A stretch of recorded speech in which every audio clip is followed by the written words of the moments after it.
En nombre del Padre, del Hijo y del Espíritu Santo. Amén. Seguimos con estas predicas breves explicando el catecismo del Papa San Pío X, nuestro patrono. Como decíamos en varias oportunidades, todo católico tendría que tener este catecismo y por lo menos una vez en su vida leerlo completo. Ahora empieza el tema, estamos siempre dentro de la confesión, empieza el tema de la acusación de los pecados ante el sacerdote, ante el confesor. Estamos en la pregunta 743 del Catecismo y dice así: ¿qué harás? Habíamos dejado en la 739, todavía estamos dentro del tema de todo lo que abarca el verdadero arrepentimiento, y dice así la 739: ¿qué se entiende por ocasiones peligrosas de pecado? Por ocasiones de pecado se entiende todas aquellas circunstancias de tiempo, lugar, persona o cosas que, por su naturaleza o por nuestra fragilidad, nos inducen al pecado. Algunas cosas interesantes creo que podemos explicar aquí.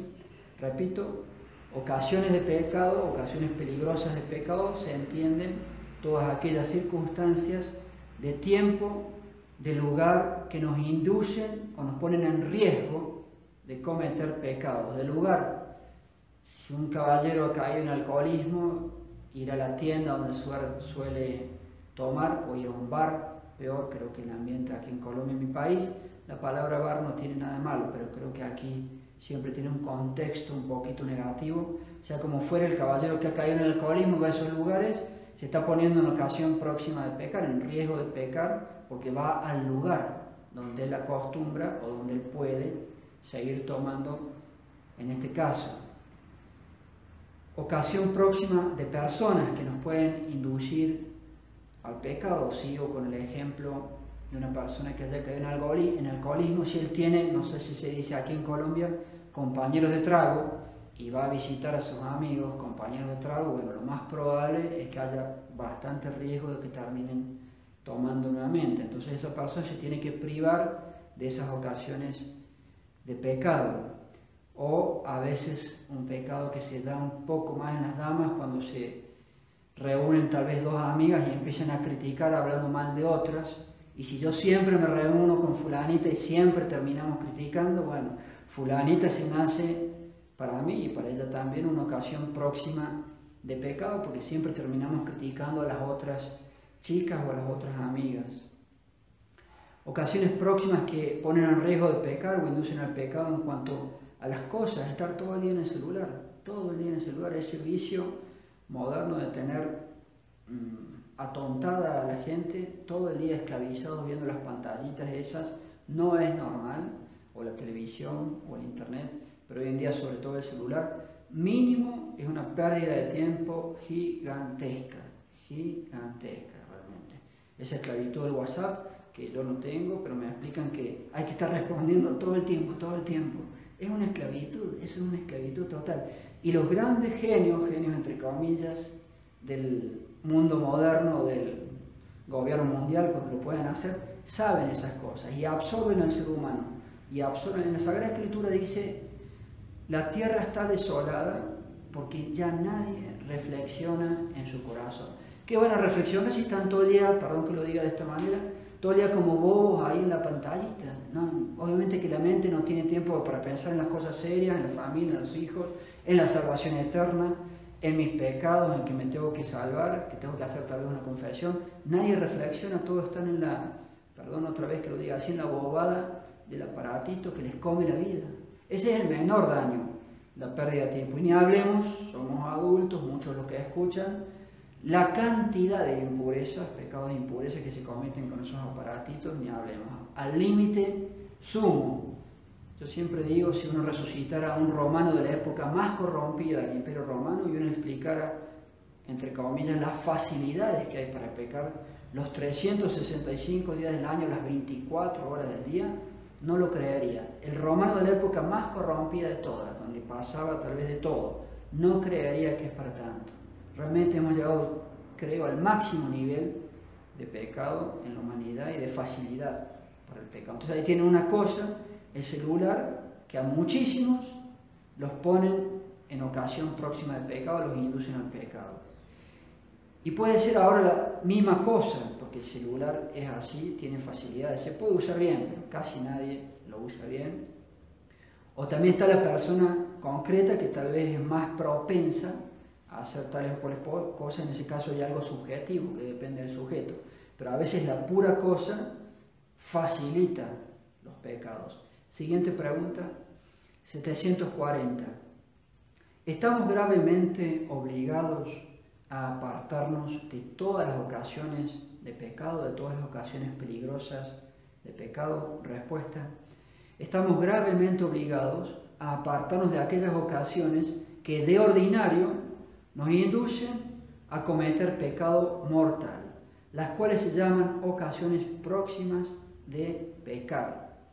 Cuando para mí algo implica un riesgo de pecar, yo estoy obligado ante Dios a evitar el riesgo o evitar la ocasión. Y si yo libremente me arriesgo y conscientemente me arriesgo, cometo pecado mortal por haberme puesto voluntariamente en ocasión. Si un hombre, pecado horrible, adulterio gravísimo, que a veces se lo toma a la ligera, es gravísimo el adulterio.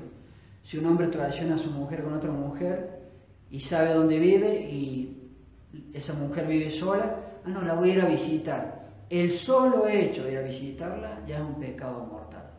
Pase o no pase nada, porque había pecado con esa mujer. Entonces yo me pongo en una ocasión próxima del pecado. Las ocasiones próximas del pecado se dividen en dos. Las que estoy explicando se llaman las libres, en donde yo libremente me pongo en riesgo de pecado. El pecado, un hombre casado con una mujer X y va a visitarla y vive sola. No va a pasar nada. Perdón que lo diga de esta manera, importa un rábano que no pase nada.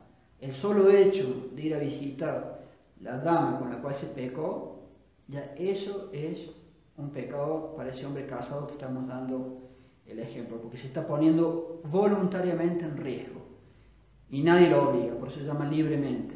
Hay otras ocasiones próximas de pecado que se llaman ocasiones necesarias, que son de la vida y uno tiene que vivir, que esas, si bien son un riesgo real de pecar, Dios da gracias especiales a los que tienen que afrontar esas situaciones para no pecar. No significa que no vayan a pecar, el ser humano siempre puede pecar, pero significa que en las ocasiones que se llaman necesarias, ya voy a dar un ejemplo, Dios da las gracias, porque uno tiene que estar frente a esas situaciones, Dios da las gracias necesarias para que a pesar de estar en riesgo, no se cometa pecado. Ahora, a pesar de que Dios da las gracias en esas circunstancias de ocasiones necesarias, se llama, el ser humano puede rechazar la gracia y pecar efectivamente, sin duda, siempre se puede pecar. Ejemplo típico de estas ocasiones llamadas necesarias o riesgo de pecar con ocasiones necesarias, la actividad de un médico. Un médico de mujeres tiene que ver y estar en riesgo muchas veces de pecar. Si un ser humano quiere pecar, por más médico que esté en ocasión necesaria, que tendría las gracias, pecará. Pero Dios, cuando es una ocasión necesaria, un riesgo de pecado que se tiene que trabajar en la medicina, Dios da las gracias para no pecar y uno allí sí puede afrontar los riesgos. Pero estas se llaman ocasiones necesarias, no es como el primer ejemplo que yo puse, donde un hombre casado libremente va a ver su amiguita, digámoslo así. Siguiente pregunta, 741. ¿Qué ha de hacer quien no puede huir de alguna ocasión de pecar? El médico, que yo explicaba recién, que tiene que curar a sus pacientes mujeres. Quien no puede huir de alguna ocasión de pecar, dígalo al confesor y aténgase a sus consejos. Padre, yo trabajo de esta manera, son ocasiones necesarias, ¿qué consejos me pueden dar? O si yo estoy en una circunstancia especial, que no es lo común que me acontece, que yo estoy previendo que va a ser un riesgo, antes de estar en ese problema, pido consejo al sacerdote también. Última pregunta por la prédica de hoy, 742. ¿Qué consideraciones sirven para el propósito de enmienda? Acuérdense que para que la confesión valga, yo tengo que tener la intención sincera de no volver a cometer ningún pecado mortal de nuevo. Entonces, ¿qué consideraciones sirven para tener un buen propósito de enmienda? Respuesta: para el propósito sirven las mismas consideraciones que valen para excitar el arrepentimiento o dolor de los pecados, a saber, los motivos de temer la justicia de Dios, los castigos de Dios. Con Dios no se juega. Dios es muy bueno, pero Dios también exige nuestro comportamiento. Y hay castigos que son inclusivos a veces en esta vida, y si bien a veces pueden ser duros los castigos de esta vida, también sirven para que una persona cambie. A veces cuando una persona recibe un palo por cosas que le han ocurrido y que son castigos de Dios, hay personas que cambian por ese palo que reciben. Y aún así los castigos en esta vida, por más duro que sean, nunca son nada en consideración a los castigos después de la muerte. Y ni hablemos de la condenación eterna en el infierno. Entonces, yo tengo que tener un verdadero propósito de cambiar, intención de cambiar o arrepentimiento real, considerando la justicia de Dios, lo que me va a valer en el último de los casos, después de muerto, que es lo peor, o lo que me puede valer incluso en esta vida. Y otro motivo para tener verdadero propósito de cambiar es amar a Dios, amar su infinita bondad. Él es la máxima bondad, quiere darnos esa bondad si logramos la salvación eterna, pero nosotros tenemos que tener la intención sincera de poner de nuestra parte con el buen uso de nuestra libertad.